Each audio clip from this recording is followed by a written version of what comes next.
ప్రమాదం జీహెచ్ఎంసీ వాహనాల ఫిట్నెస్ బండారాన్ని కూడా బయటపెట్టింది.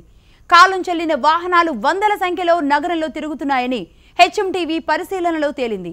ఈ వాహనాలే మృత్యు శకటాలుగా మారుతున్నాయి. ఈ విషయానికి సంబంధించి మరిన్ని వివరాలు మా ప్రతినిధి సందీప్ అందిస్తారు.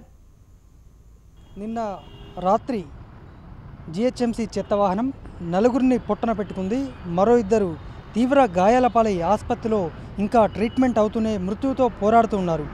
మరి హైదరాబాద్లో జీహెచ్ఎంసీ వాహనాలు ఫిట్నెస్గా ఉన్నాయా, వాటి ప్రస్తుత పరిస్థితి ఏంటి తెలుసుకునే ప్రయత్నం చేద్దాం. ఒకసారి కొన్ని వాహనాల ఫిట్నెస్ ఎలా ఉందో చూద్దాం. మనం వాహనాలు పార్కింగ్ చేసి ఉన్న కొన్ని జీహెచ్ఎంసీ వాహనాల వద్దకు మనం వచ్చాం.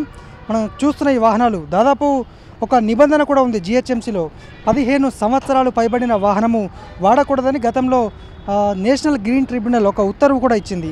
మనం చూస్తున్న వాహనం మరి దీనికి 15 సంవత్సరాలు ఇంకా నిండలేదని మనం అనుకోవచ్చా? అధికారులు ఏం చెప్తారో కానీ ఈ వాహనం ఇంకా విధుల్లో ఉంది. ప్రస్తుతం దీన్ని రోజు చెత్తకు ఉదయాన్నే వినియోగిస్తారు. ఇలాంటి వాహనాల ద్వారానే పొద్దున్నే మనకు ఇవి మన పాలిట మృత్యువులుగా మారుతున్న వాహనాలు ఇవి. చూడొచ్చు, ఏ డోరు ఎప్పుడు ఊడిపోతుందో కూడా మనకు తెలియని పరిస్థితి. దీన్ని తీయాలన్న ఇబ్బందే, మరి ఎలా నడిపిస్తారో తెలియని పరిస్థితి. ఇది దాదాపు 15 సంవత్సరాలు దాటిపోయి ఉంటుంది. ఇలాంటి వాహనాలే రోడ్ల మీదకి వచ్చి మనుషుల్ని పొట్టన పెట్టుకుంటాయని చెప్పుకోవచ్చు. ఇలాంటి వాహనం ఇక్కడ ఇది ఒక్కటే కాదు, పక్కన మరికొన్ని వాహనాలు కూడా ఉన్నాయి. వాటిని కూడా చూసేటువంటి ప్రయత్నం చేద్దాం. ఇప్పుడు మరొక వాహనం దగ్గరికి వెళ్దాం. ఇది కూడా అంటే ఇవాళ ఉదయం విధుల్లోకి వెళ్ళి కొద్దిసేపటి క్రితం ఇక్కడికి వచ్చి పార్కింగ్ చేసుకున్నటువంటి మరొక వాహనము. చూడొచ్చు, దీనికి అసలు ఇంకా 15 సంవత్సరాలు దాటలేదని జీహెచ్ఎంసీ అధికారులు భావిస్తున్నట్టు మనకు తెలుస్తోంది. ఎందుకంటే ఈ వాహనాన్ని చూస్తేనే దీని ఫిట్నెస్ ఏంటి, దీని సామర్థ్యం ఏంటో మనకు ఉట్టిగానే తెలిసిపోతుంది. కానీ అధికారులకు మాత్రం ఇలాంటివి ఏం కనిపించట్లేదని మనకు అర్థమవుతుంది. గతంలో గ్రీన్ ట్రిబ్యునల్ స్పష్టమైన ఆదేశాలు ఇచ్చింది. 15 సంవత్సరాలు దాటిన ఏ వాహనం కూడా రోడ్డుపైకి రాకూడదు, జీహెచ్ఎంసీ వాహనాలకు కూడా తేల్చి చెప్పింది. అయితే అప్పుడు కొన్ని వాహనాలను తొలగించినట్టు మనకు తెలిసిన అది నామమాత్రంగానే అన్నట్టు మనకు ఈ ప్రస్తుత వాహనాలు చూస్తే అర్థమవుతుంది. ఇది మరొక వాహనం కదా. ఇప్పుడు దీన్ని మనం చూడొచ్చు. అసలు ఇది ఎన్నిసార్లు ఎంతమందిని ఢీకొట్టింది, ఎన్ని గోడలను రాక్కుంటూ వెళ్ళిందో మనకు ఈ రేకు ఈ ముందు భాగాన్ని చూస్తేనే మనకు అర్థమవుతుంది. ఇది ఏ పార్ట్ ఎక్కడ ఊడిపోతుందో కూడా మనకు కొన్నిసార్లు అంతుబట్టని పరిస్థితి. మరి ఈ డ్రైవర్లు వీళ్ళు ఏ విధంగా నడుపుతున్నారు?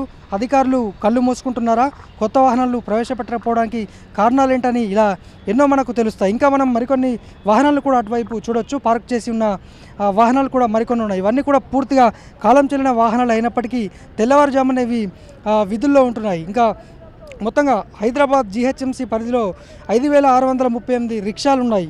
వీటిలో 2,691 రిక్షాలు ఇంకా మరమ్మతులో ఉన్నట్టు మనకు తెలుస్తోంది. 2 ఏళ్ల క్రితము 3,000 రిక్షాలను స్థానిక కార్పొరేటర్లకు అప్పగించారు. అప్పటి నుంచి కూడా వీటి ద్వారా తరలిస్తున్నారు. కానీ ఫిట్నెస్ విషయం మాత్రము పక్కన పెట్టినట్టు మనకు అర్థమవుతుంది. మరి మనకి ఇక్కడే సుమారు ఒక 15కు పైగా వాహనాలు కనిపించాయి ఇందిరా పార్క్ పక్కన ఉన్నటువంటి డంపింగ్ యార్డ్లో.